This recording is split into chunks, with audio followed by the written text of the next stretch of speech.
विद्यार्थी मित्रांनो नमस्कार. औद्योगिक प्रशिक्षण संस्था यवतमाळच्या ऑनलाईन प्रशिक्षण वर्गामध्ये आपले मी अनिल अनंतवार गणित निर्देशक स्वागत करतो.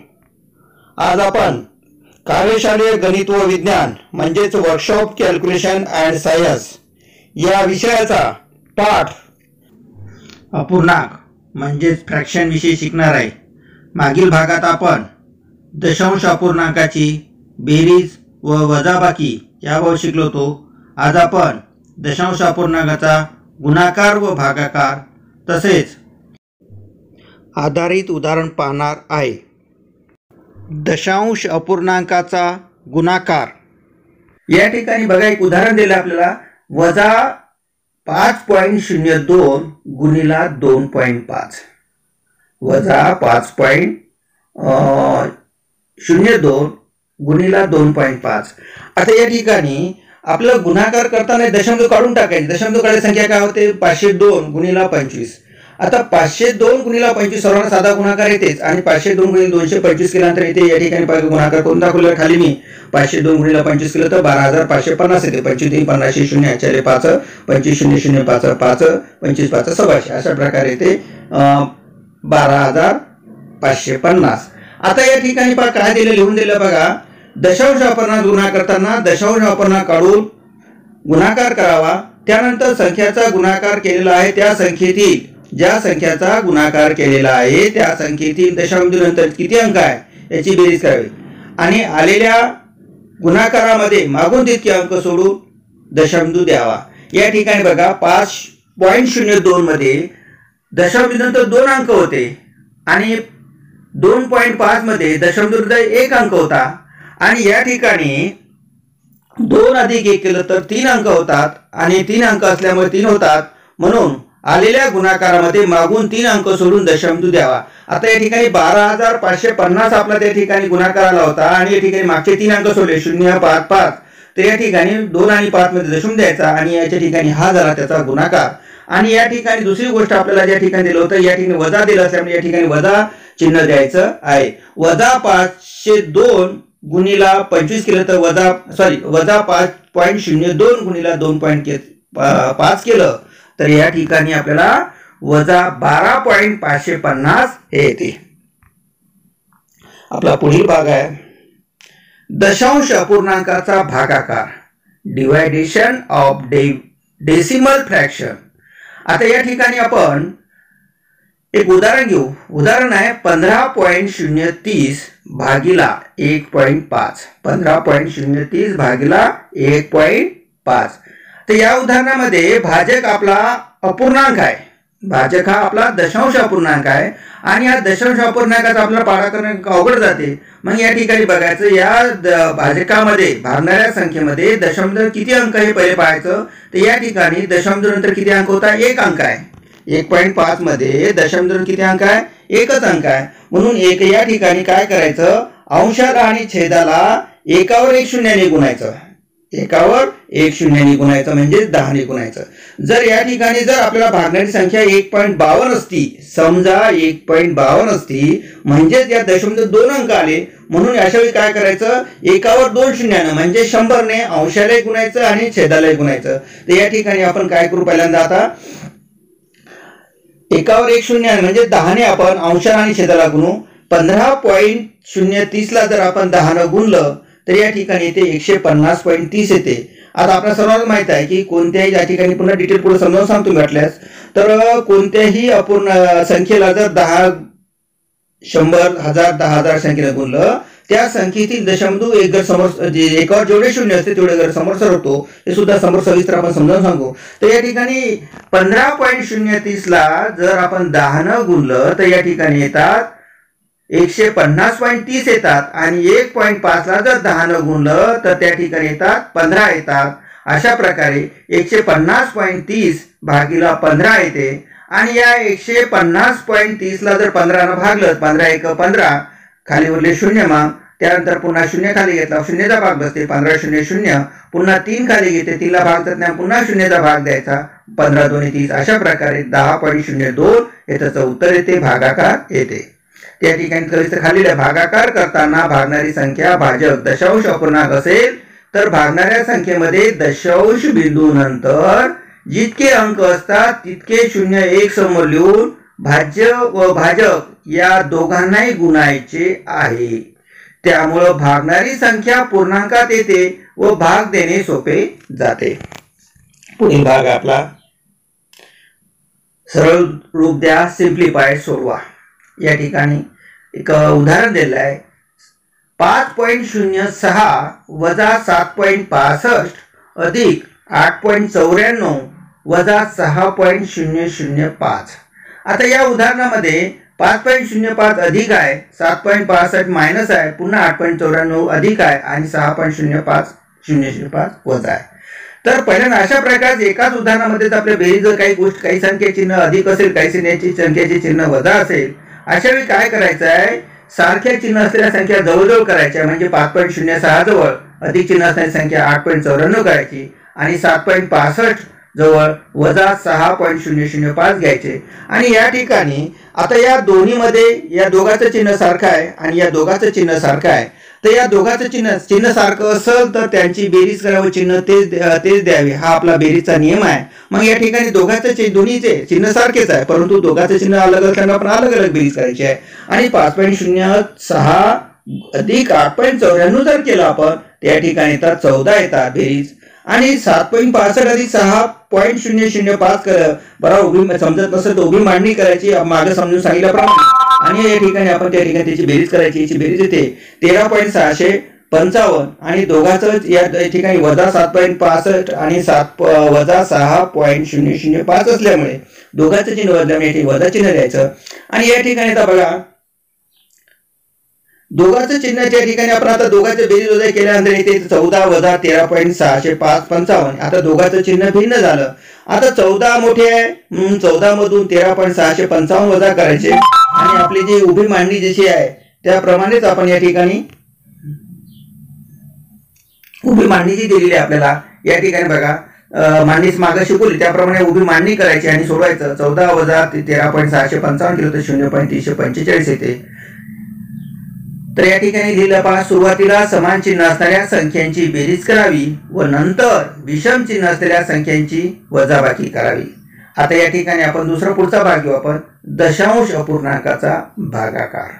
या ठिकाणी उदाहरण दिलेलं आहे 1224.3648 1224.3648 भागिला 12. तर याचा भागाकार आपला या ठिकाणी भागाकार येतो 102.0304. तर या ठिकाणी कसा येतो हे आपण समजून घेऊ पहिल्यांदा.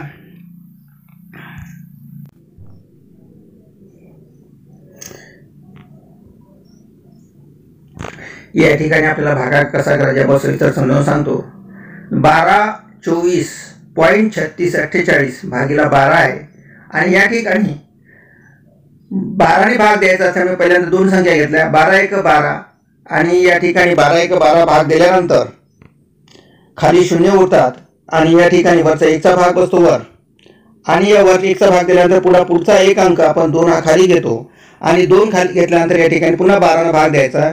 आता 12च्या पाड्यामध्ये 2 येत नाही, 12 पेक्षा लहान असल्यामुळे या ठिकाणी शून्याचा भाग द्यायचा आहे आणि 12 0 0 म्हणून 2तून 0 गेले 2 राहिले, पुन्हा पुढचा एक अंक खाली घ्यायचा 4. अशा प्रकारे या ठिकाणी तर 24 येते आणि 24 आल्यानंतर पुन्हा 12 2 24 24 आल्यानंतर 24 वजा 24 केलं तर 0 येतात आणि 0 आल्यानंतर पुढचा एक अंक खाली घ्यायचा. पुढचा एक अंक कोणता आहे आपला 3 आहे.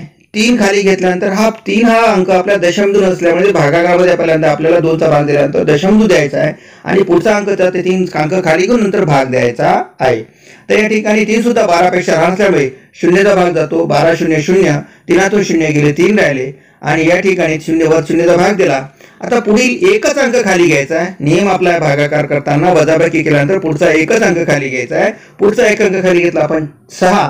तर अशा प्रकारे आपला संख्या झाली आपली 36 आणि 12 36 3चा भाग जातो आणि या ठिकाणी 36 मधून 36 गेले 0 राहतात. नंतर काय करायचं पुन्हा पुढचा एकच अंक खाली घ्यायचा. पुढचा अंक खाली एक आहे आपला 4 आहे. तर 4 खाली घेतला आणि 4 सुद्धा 12 पेक्षा लहान असल्यामुळे या ठिकाणी 12 0 0चा भाग द्यायचा आणि 4तून 0 गेले 4 राहिले आणि पुढची संख्या, पुढचा अंक खाली घ्यायचा. पुढचा अंक आपला 8 आहे, तर आपला 8 अंक खाली घेतला आणि संख्या झाली तर आपल्याकडं 48 झाली सर. 48 वजा 48 बराबर 0. तर अशा प्रकारे बाकी 0 झालेली आहे आणि आपला भागाकार आलेला आहे 102.304. हे आपण या ठिकाणी समजून सांगितलं होतं. या ठिकाणी आपला भागाकार आपल्याला 102.304 येते. तर कसा आला या ठिकाणी सविस्तर समजून सांगितलेलं आहे. पुढील भाग आहे आपला मिश्र अपूर्णांकाचे रूपांतर व्यवहारी अपूर्णांकात करा. तर हा भाग सुद्धा आपल्याला बरेचदा परीक्षेला विचारला जातात. मिश्र अपूर्णांकात रूपांतर आपल्या दशांपूर्णांक करा म्हणतात, कधी व्यवहारी अपूर्णांकात करतात, आपल्याला माहित असणं आवश्यक आहे. तर उदाहरण आहे या ठिकाणी 7.4/5 आणि या ठिकाणी पहिला समजून घ्या की मिश्र अपूर्णांकात रूपांतर व्यवहारी अपूर्णांकात करण्यासाठी काय करायचं. छेदाच्या संख्येने पूर्णांकाला गुणावे व त्यामध्ये अंश मिळवावा. येणारी संख्या अंशाच्या ठिकाणी लिहावी व छेद जशास तसा लिहावा. या ठिकाणी काय सांगितलंय, छेदाने पूर्णांकाला गुणायचं आहे. म्हणजे 5 गुणिला 7 अधिक 4 आणि 5 35 अधिक 4 केलं तर 39 येते आणि भागीला 5 आहे. तर म्हणून भागीला या ठिकाणी छेद जशा तसा लिहा म्हटलेला आहे. तर मग छेदाला जसं तसं लिहा भागीला 5. अशा प्रकारे 7.4/5 चं रूपांतर 39/5 होते.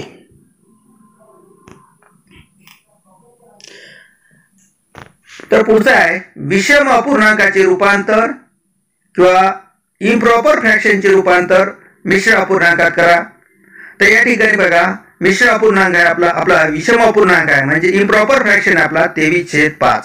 तर अशा वेळी काय करायचं, या 23ला 5 भागायचं आणि 5 भाग दिल्यानंतर जे काय भाग बसतो 5/4चा 4चा भाग बसतो, 4चा भाग द्यायचा आणि खाली किती उरतात 3 उरतात. म्हणून त्या ठिकाणी जो काय भाग येतो तो समोर भागाकार समोर लिहायचा आहे आणि जी बाकी आहे ती वर लिहायची आहे आणि खालची भागणारी संख्या म्हणजे भाजक जसं तसं लिहायचं आहे. या ठिकाणी 23ला 5ने भागावे, भागाकार समोर लिहायचा म्हणजे या ठिकाणी भागाकार समोर लिहायचा. या ठिकाणी भागाकार आपला 4 समोर लिहिला आणि बाकी त्याच्या अंश ठिकाणी म्हणजे या ठिकाणी बाकी 3 वर लिहिली आणि या ठिकाणी छेद जसा तसा आपण 5 जसा तसा लिहिला. अशा प्रकारे 23/5 चं रूपांतर आपण जर मिश्र अपूर्णांकात केलं तर 4.3/5 होते.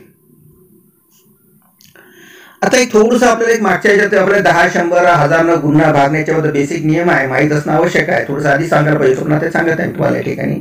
तर कोणत्याही संख्येला गुणाकाराचा नियम आहे, कोणत्याही संख्येला 10, 100, 1000 या संख्येनं भागलं, 10, 100, 1000 गुणलं तर दिलेल्या संख्येतील दशबिंदू एकावर जेवढे शून्य आहे तेवढे घर समोर सरकतो.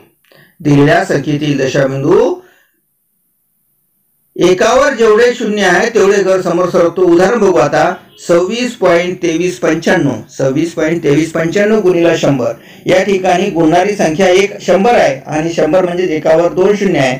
मग या ठिकाणी एकावर 2 शून्य असल्यामुळे हा जी आपला जो दिलेली संख्या होती 26.2395 गुणायचा आहे तर हा त्याचा दशबिंदू आपला 26.995 2 घर समोर सरकला म्हणजे या ठिकाणी ते 2623.95. अशाच प्रकारे दुसरं उदाहरण आहे 57.5785 गुणिला 1000. या ठिकाणी गुणणारी संख्या आपली 1000 आहे आणि या 1000 मध्ये एकावर 3 शून्य असल्यामुळे ज्या संख्येला गुणत आहे त्या संख्येत दशबिंदू 3 घर समोर सरकतो. अशा प्रकारे या ठिकाणी 57 पॉईंट होतं, त्या ठिकाणी 3 घर सरकल्यामुळे त्या ठिकाणी झालेला आहे 57,57,8.5. तर अशा प्रकारे सरळ एकावर जेवढे शून्य आहे तेवढे घर दशबिंदू समोर सरकवायचा आणि गुणाकार करायचा आहे.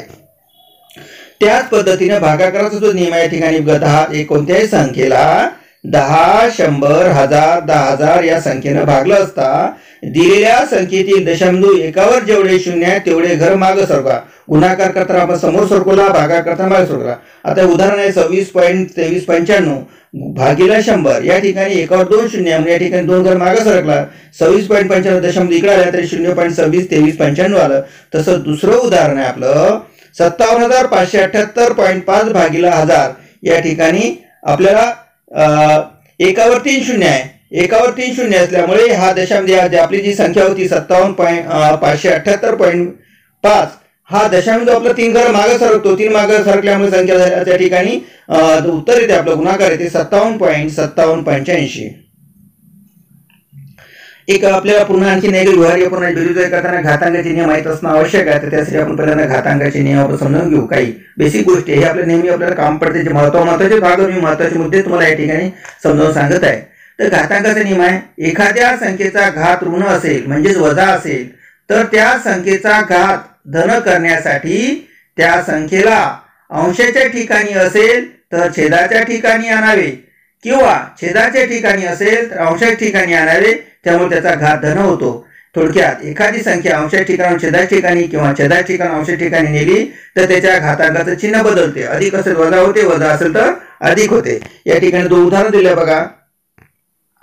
12चा वजा दुसरा घात, या ठिकाणी वजा दुसरा घात आहे. या ठिकाणी आपल्याला धन करण्यासाठी एका ठिकाणी काय केलं आपण, अंशाच्या ठिकाणी येते तर छेदाच्या ठिकाणी आणले म्हणून 1/12चा दुसरा घात येते. दुसरं उदाहरण आहे 1/10चा चौथा घात, 1/10चा चौथा घात. या ठिकाणी वजा चौथा घात होता, याला अधिक करण्यासाठी संख्या छेदाच्या ठिकाणी होती, तर अंशाच्या ठिकाणी आणला नेलं तर अशा प्रकारे या ठिकाणी 10चा चौथा घात येतो. आजच्या भागात आपण दशांश अपूर्णांकाचा गुणाकार, भागाकार व आधारित उदाहरण बघितले. पुढील भागात व्यवहारी अपूर्णांकाची बेरीज, वजाबाकी, गुणाकार, भागाकार व लसावी मसावी याबाबत शिकू. धन्यवाद.